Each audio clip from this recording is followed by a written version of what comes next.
इतिहास में कुछ नाम ऐसे होते हैं जो सिर्फ किताबों में नहीं रहते बल्कि सवाल बन जाते हैं। आज ऐसा ही एक सवाल, शिवाजी कौन था? राजा, योद्धा या आम आदमी की आखिरी उम्मीद? इतिहास में कुछ नाम ऐसे होते हैं जिन्हें समय सिर्फ याद नहीं रखता बल्कि बार बार उनसे सवाल पूछता है।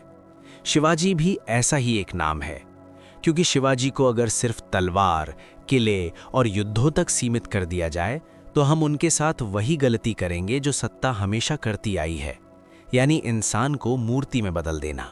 उस दौर को समझना जरूरी है जिसमें शिवाजी पैदा हुए, जहां सत्ता का मतलब था टैक्स, डर और ताकत का प्रदर्शन, जहां किसान की जमीन सुरक्षित नहीं थी, गांव लूटे जाते थे, औरतें असुरक्षित थीं और आम आदमी की कोई आवाज नहीं थी। राजा ऊपर बैठकर राज करता था और जनता नीचे सर झुकाकर जीती थी। ऐसे समय में शिवाजी ने सबसे पहले ये सवाल उठाया कि अगर राज्य जनता की रक्षा नहीं कर सकता तो उसे राज्य कहलाने का कोई हक नहीं है। शिवाजी की सोच किसी धर्म या जाति से नहीं बल्कि अनुभव से पैदा हुई थी। उन्होंने देखा कि जुल्म करने वाले सिर्फ बाहरी आक्रमणकारी नहीं होते, कई बार अपने ही लोग सत्ता के नशे में जनता को कुचलते हैं। इसलिए उनका स्वराज किसी एक पहचान का नहीं बल्कि न्याय और जवाबदेही का विचार था। शिवाजी मानते थे कि राजा का असली कद उसकी सेना से नहीं बल्कि उसकी नीयत से मापा जाना चाहिए। इसीलिए उनके राज्य में नियम साफ थे कि कोई सैनिक किसी औरत को नुकसान पहुंचाएगा तो उसे सजा मिलेगी, कोई किसान की फसल छीनेगा तो वो अपराध माना जाएगा, और कानून अपने पराये में फर्क नहीं करेगा, चाहे दोषी उनका सबसे करीबी आदमी ही क्यों ना हो।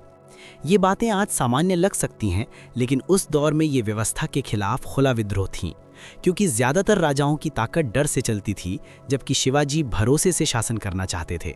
शिवाजी का स्वराज महलों में नहीं बल्कि गांव में सांस लेता था। वे जानते थे कि अगर किसान सुरक्षित नहीं है तो कोई भी किला टिक नहीं सकता। इसलिए उन्होंने टैक्स व्यवस्था को आसान किया, स्थानीय प्रशासन को मजबूत किया और जनता को सिर्फ आदेश मानने वाला नहीं बल्कि शासन का हिस्सा बनाया। शिवाजी को अक्सर एक धार्मिक प्रतीक बना दिया जाता है, लेकिन इतिहास साफ बताता है कि उन्होंने धर्म को कभी सत्ता का हथियार नहीं बनने दिया। उनके लिए धर्म निजी आस्था थी और राज्य का काम था इंसाफ देना। यही वजह थी कि उनके प्रशासन और सेना में अलग अलग पृष्ठभूमि के लोग थे, जिन्हें योग्यता और भरोसे के आधार पर जिम्मेदारी दी गई। शिवाजी युद्ध के भूखे नहीं थे। वे जानते थे कि युद्ध सबसे आसान लेकिन सबसे खतरनाक रास्ता होता है। इसलिए वे रणनीति, समय और हालात को समझकर फैसला लेते थे। उनके लिए जीत का मतलब दुश्मन को खत्म करना नहीं बल्कि जनता को सुरक्षित रखना था, और उनकी लड़ाइयां सत्ता बढ़ाने के लिए नहीं बल्कि जुल्म से मुक्ति के लिए थीं। ये किताब बार बार आगाह करती है कि शिवाजी को देवता बनाना उनके विचारों को मार देना है, क्योंकि शिवाजी की असली विरासत सवाल पूछने की हिम्मत है, सत्ता से जवाब मांगने का साहस है, और ये समझ कि राष्ट्रवाद का मतलब शोर नहीं बल्कि जिम्मेदारी होता है।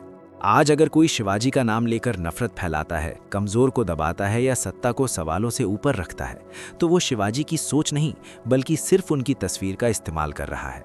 क्योंकि असली शिवाजी वो हैं जो पूछता है कि क्या कानून सबके लिए बराबर है, क्या आखिरी इंसान सुरक्षित है, क्या राजा जवाबदेह है, और अगर इन सवालों का जवाब हाँ में है तो शिवाजी आज भी जिंदा है, और अगर नहीं तो शिवाजी सिर्फ इतिहास की किताबों में बंद एक नाम बनकर रह गए हैं, जबकि उनकी असली पहचान एक ऐसी सोच थी जो हर दौर में सत्ता को आईना दिखाने का काम करती है।